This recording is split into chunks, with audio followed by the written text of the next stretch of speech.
5절 보라 내가 임신하여 아들을 낳으리니 그의 머리 위에 삭도를 대지 말라. 이 아이는 태에서 나음으로부터 하나님께 바쳐진 나실인이 됨이라. 그가 블레셋 사람의 손에서 이스라엘을 구원하기 시작하리라 하시니. 25절 소라와 에스더울 사이 마하네단에서 여호와의 영이 그를 움직이기 시작하셨더라. 오늘 아침 우리가 이 사사기 13장 이제 드디어 삼손의 이야기가 시작이 됩니다. 사사기는 사사기의 사이클, 이스라엘 백성들이 하나님 앞에 범죄하면 하나님이 그들을 벌 주어서 이방 민족이 이스라엘을 학대를 하고 괴롭힙니다.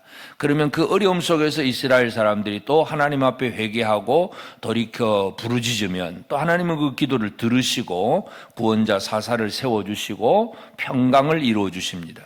또 평안하면 사람들은 또 하나님을 잊어버리고 또 죄를 범하고 그러다가 또 고통당하다가 또 부르짖고 이것이 계속 이 사이클로 돌아가는 건 그런 모습들을 우리가 사사기를 통해서 알 수가 있고, 그리고 사사들의 면면을 보면 물론 이제 특별히 이제 강력한 그런 사람들도 있었지만 대부분의 사사들은 인간적인 면에서 어떤 약점들을 다 가지고 있습니다. 우리가 성경 이야기를 이제 어린아이들이나 이런 이제 다음 세대들에게 가르칠 때에 이 사사기의 사사들을 아주 영웅담으로 해서 영웅처럼 묘사를 합니다. 그러나 그 사사들의 면면을 보면 전부 어떤 연약한 점들을 다 가지고 있고 하나님께서 그런 약점을 가진 사람들을 들어서 사용하신다는 사실, 오늘 우리가 이것을 분명히 알 수가 있습니다. 그래서 기드온은 이제 그 아주 포도주 틀 속에서 밀을 타작하던 급쟁이 연약한 사람이었고, 또 드보라도 여자여서 전쟁터에는 나갈 수가 없어서 바락을 대신 불러서 같이 가자 그러고, 왼손잡이 에우시라든지 소모는 막대기로 목자가 그저 삼갈이 또 사사가 되고 이런 식으로, 또 입다는 자기 가족에게서 쫓겨난 사람이기도 하고 사생하기도 하고, 그래서 하여튼 인간적으로는 여러 가지 연약한 점을 가진 사람들을 하나님이 들어서 사용을 하고 그래서 그들을 통해서 구원을 이룹니다. 근데 이제 오늘 이제 삼손의 이야기는 백성들의 죄악으로 인해서 하나님이 블레셋 사람들에게 40년을 이제 고생하게 하는데, 문제는 백성들이 여기에서 회개는 아직 없습니다. 부르짖고 하나님 앞에 살려주세요 하는 그런 회개가 없는데 하나님의 역사는 시작되었다는 것. 한마디로 하나님의 은혜라고 하는 사실입니다. 대부분의 경우는 우리가 힘들고 어려워서 주여 하고 부르짖으면 그때 하나님이 사사를 세워주는데, 삼손의 경우에는 부르짖기 전에 하나님이 먼저 움직이신다는 사실을 알 수가 있습니다. 그래서 오직 하나님의 은혜가 무엇인가 우리가 삼손을 통해서 한번 그것을 살펴볼 필요가 있습니다. 그래서 이스라엘이 악행을 행할 때 하나님이 40년 동안 이스라엘을 블레셋 사람 손에 넘기셨다. 모든 일을 하나님이 주관하십니다. 넘기든지 빼앗든지 뭘 어떻게 하든지 간에 전부 하나님께서 주관하신다는 사실을 우리는 이해할 수가 있습니다. 그리고 이제 40년 동안 이제 백성들이 고통을 당할 때 하나님은 이제 한 여자 마노아의 아내에게 나타나 여호와의 사자가 나타나서 말씀을 전합니다. 그래서 마노아의 아내의 특징은 뭐냐면 또 임신하지 못하던 여자였다. 연약한 점을 가지고 있는, 그러니까 모든 사람들에게 참 비난을 받을 수밖에 없는 그런 연약함, 또 이 여자의 개인적인 입장으로 본다면 참 한이 맺힌 사람인 그런 상황이지만, 하나님께서 이 여호와의 사자를 보내어서 그에게 나타나서 네가 아들을 낳을 것이다, 아들을 낳을 것이라는 복된 얘기를 하면서 그 아들을 이제 나실인으로, 태어나면서부터 하나님 앞에 드려진 나실인으로 드려야 된다. 그러면서 그 아이를 양육할 때에 구약의 이제 율법에 보면 나실인은 세 가지를 다 주의를 해야 됩니다. 첫째는 포도주, 독주, 이것을 먹고 마시는 일, 쾌락을 즐기는 이 일을 금해야 됩니다. 그리고 머리털을 자르면 안 됩니다. 삭도를 머리에 대지 말라. 머리를 길게, 머리털을 자르지 말고, 그리고 또 부정한 것, 시체 이런 것들을 가까이 해서는 안 된다. 이 세 가지가 바로 나실인을 세울 때의 규정입니다. 그래서 무엇을 먹느냐 하는 문제, 또 머리털은 하나님 앞에 드려진 헌신의 표시이기도 하고, 그리고 구별된 생활, 부정하고 더러운 것에 접촉하지 않는 생활들 철저하게 해나가야 된다는 것, 이것을 이제 물론 이스라엘 사람들 속에 있으니까 이 율법을 알고 있습니다. 그래서 마노아의 아내는 그 얘기를 듣고 깜짝 놀라서 마치 자기 남편이 옆에 없었기 때문에 남편에게 그 얘기를 합니다. 마노아에게 가서 그 얘기를 하고, 마노아는 아내의 말을 듣고 다시 한번 그것이 확인하고 싶어서 하나님 앞에 기도합니다. 하나님, 이게 진짜입니까? 하고 물어보고, 또 여호와의 사자가 두 번째 또 마노아의 기도를 듣고 응답하고 또 나타납니다. 나타나서 한 번 더 확인을 시켜줍니다. 그래서 하나님께서 계속 적극적으로 계속 확인시켜주고 말씀 주시고 또 확인을 해주시고 하나님께서 주도적으로 움직이고 계신다는 사실을 우리가 알 수가 있고, 그리고 이제 이 마노아가 그 말을 듣고서는 또 이제 뭐 나실인으로 태어날 거다, 그렇게 잘 길러야 된다 하는 얘기를 듣고 이 여호와의 사자를 이제 사람으로 나타났기 때문에 대접을 하려고 합니다. 그러면서 내가 가서 염소 새끼를 가져와서 준비를 할 테니까 요리를 잘 드시고 그렇게 가도록 대접을 하려고 하니까 여호와의 사자가 그건 하나님 앞에 드릴 것은 번제로 드리라. 그러면서 이 먹는 것이 아니라 하나님 앞에 드려야 된다는 얘기를 하고, 그래서 마노아가 이제 이 염소 새끼도 준비하고 소재물도 준비해 가지고 바위 위에다가 그 재물을 얹었습니다. 바위에 올려놓았을 때 바위에서 불이 나와서 하늘로 올라가게 되고 여호와의 사자는 또 하늘로 그 불꽃을 타고 하늘로 올라갑니다. 그러면서 하여튼 이 여호와의 사자가 나타났다는 것, 그리고 마노아가 그렇게 대접을 하면서 또 한 가지 그 여호와의 사자에게 묻습니다. 우리가 이 일이 이루어지면 당신의 이름을 기억하고 존귀하게 여기겠습니다. 그래서 당신의 이름이 무엇입니까? 그렇게 물어볼 때에 여호와의 사자가 왜 이름을 묻느냐 그러면서 18절에 보면 내 이름은 기묘다. 기묘. 아주 기묘하다 하는 그런 뜻이죠. 이 기묘라고 하는 단어는 이제 이사야 9장에 보면 메시아, 어린 양 예수 그리스도의 탄생에 대해서 아들을 낳으리니 하면서 그 이름이 기묘니라 하는 것을 또 강조합니다. 결국은 하나님께서 이 이스라엘의 이 블레셋의 고통을 당하는 백성들에게 하나님이 먼저 은혜를 베풀어서 말씀을 주시고, 그리고 그 말씀을 주시는 것이 바로 성자 예수 그리스도가 미리 사람으로 나타나서 마노아에게 말씀을 하시고, 그리고 드디어 1년 후에 이제 아이가 태어납니다. 그러면 아이가 태어났을 때에 이제 이 아이가 자라고 하나님께서 그에게 복을 주시고, 그래서 이제 마지막 절 보면 소라와 에스달 사이 마하네단에서 여호와의 영이 그를 움직이기 시작하셨더라.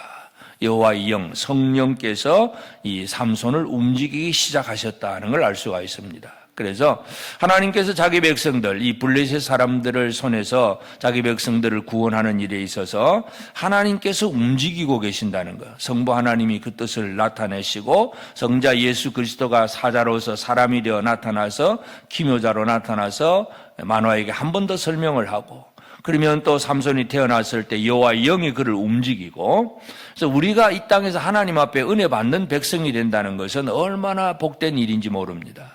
하나님의 은혜가 주어졌다는 것, 이것 때문에 오늘 우리가 살고 있습니다. 우리가 뭐 나중에 삼손이 자기 괴력을 발휘해서 힘을 가지고 뭔가 하는 것 같지만 그 근본 바탕에 하나님의 은혜 아니면 아무것도 아니라는 사실, 이것을 분명히 확인시켜주고 있습니다. 그리고 이제 이 삼손이 이제 태어나게 될 때에 이제 여호와의 사자가 처음에 말을 할 때 5절 뒤에 보면 그가 블레셋 사람의 손에서 이스라엘을 구원하기 시작하리라.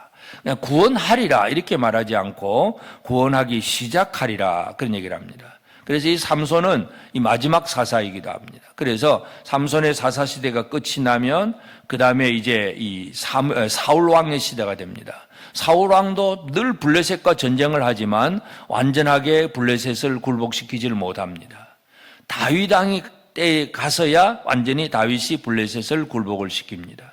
그러니까 삼손은 블레셋을 이기는 일을 시작하게 하는 그런 시작 출발점, 그런 단계이고, 이 이야기는 바로 다윗에 대한, 다윗 왕의 등장에 대한 마지막 그 예고편이다 하는 사실, 우리가 이것도 이해할 수 있습니다. 그리고 이제 부모들이 이제 이 아들의 이름을 삼손이라고 이렇게 이름을 짓습니다. 그러니까 삼손이라고 하는 이름의 뜻은 두 가지로 해석을 할 수가 있습니다. 이 삼손의 그 원래 의원은 쇠메시라고 하는 단어는 태양이라고 하는 뜻이기도 하고, 또 한 가지는 쇠마시 이렇게 하면 봉사한다, 접대한다, 섬긴다 그런 뜻이기도 합니다. 그러니까 삼손은 두 가지 의미로 다 해석을 할 수가 있습니다. 태양처럼 빛날 수도 있고 또 하나님 백성을 위해서 하나님을 위해서 섬기고 봉사하는 그런 사람으로도 우리가 이해할 수 있습니다. 하여튼 이 삼손의 등장, 이것은 어떤 영웅의 등장이기 전에 먼저 우리가 기억해야 될 것은 자기 백성을 사랑하셔서 먼저 은혜를 베푸시는 하나님, 이 이야기를 우리는 결코 잊어서는 안 됩니다. 삼손 그러면 아주 괴력의 어떤 슈퍼맨 같은 그런 능력의 사람으로 아주 훌륭한 영웅으로 그렇게 생각하기 쉽습니다. 그러나 인간이 아무리 훌륭하고 영웅처럼 보여도 하나님의 은혜 아니면 아무것도 아니라는 사실을 우리는 절대로 잊어서는 안 됩니다. 오늘 이 하루도 우리가 살아가는 생활, 우리는 당연히 열심히 일하고 또 학생들이 공부도 하고 노력도 하고 많은 일을 해 나가야 됩니다. 그러나 절대로 잊어버려서는 안 되는 것, 하나님의 은혜 아니면 우리는 아무것도 할 수 없다는 것 다시 한번 기억하면서 오늘 이 하루도 주님이 우리에게 은혜 주시고 우리 가정에도 은혜 주시고 우리 교회에도 은혜 주시고 우리 나라와 민족에게도 은혜 주시도록 하나님의 은혜만이 우리가 살 길임을 다시 한번 기억하고 그 은혜에 우리의 모든 것을 부탁하고 그 은혜를 힘입고 살아가는 복된 우리 모든 성도들 꼭 되어지기를 주의 이름으로 축복합니다. 기도하십시다. 이제 오늘 받은 말씀으로 함께 기도하겠습니다. 이스라엘이 부르짖기 전에 먼저 하나님께서 사사를 준비하신 그 은혜가 우리 삶의 근본적 힘임을 고백합니다. 내 힘과 노력 이전에 주신 은혜를 힘입어 살게 하옵소서. 오늘도 하나님께 드린 나시린의 거룩한 삶을 살며 하나님의 영의 이끄심을 따라 살며 그 힘의 능력으로 내게 주신 사역을 잘 감당하게 하옵소서.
이제 개인의 기도 제목을 가지고 하나님 앞에 기도하시기 바랍니다.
수고하셨습니다.